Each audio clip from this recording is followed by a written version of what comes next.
Good morning. Barry Bryson here. Thank you for joining me for another 5 good minutes with the Word.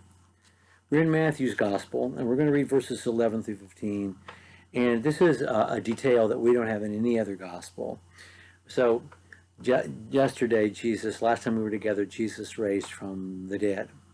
Of course, he had a Roman guard, and they saw the angel, and they were stricken. They were petrified. They were paralyzed as dead men when they saw the angel. What we have in Matthew is what happens afterwards.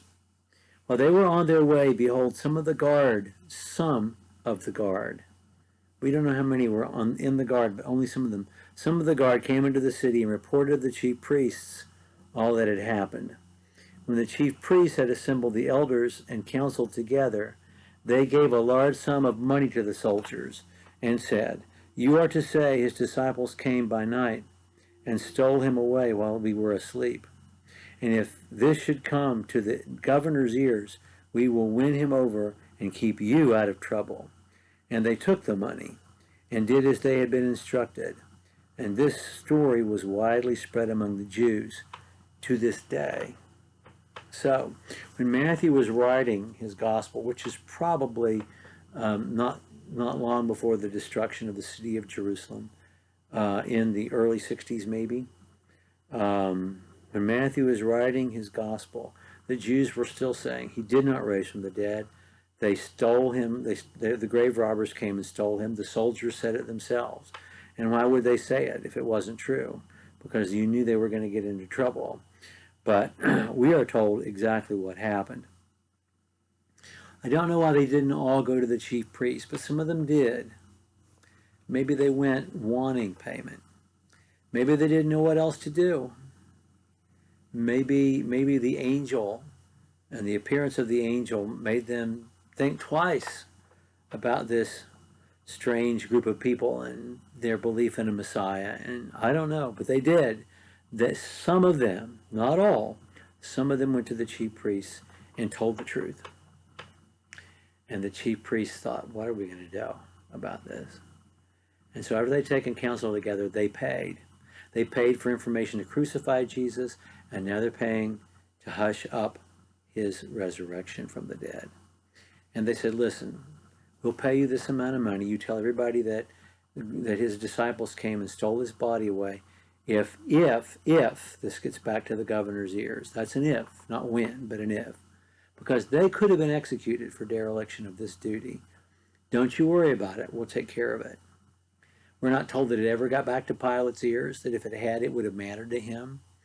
But they are awfully confident that they have leverage over Pilate and that they can keep these men out of trouble. And so the men accept the bribe and do what they're asked to do. You'd think if you've been paralyzed in fear after seeing an angel and you knew that he raised from the dead because you were there for it, that you would not be tempted by any amount of money. But as Paul mentions, as he points out in Romans chapter 3, there is no one righteous, no, not one, that we're all basically an open grave. And so they take the money and they spread this story around, and it is the story that gets circulated among the Jews up to the writing of Matthew's Gospel. Now, shortly after the writing of Matthew's Gospel, God, using the iron fist of the Roman Empire, is going to completely and utterly and for all time smash to bits Old Testament Judaism, and it will cease to exist.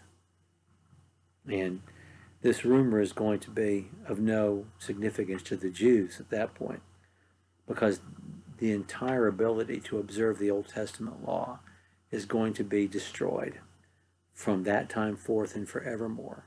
To this day, no one can be an Old Testament Jew the way you and I can be New Testament Christians. It is an impossibility. There is no tabernacle, no temple, no altar, no sacrifice, no priesthood. They do not exist, and they have not existed since the Romans destroyed Jerusalem in AD 70. Okay. Well, this long look forward to and promised meeting up in Galilee is going to be described next time, and we'll finish our study of the Gospel of Matthew. I'm Barry Bryson. Thank you for joining me for another 5 good minutes with the Word.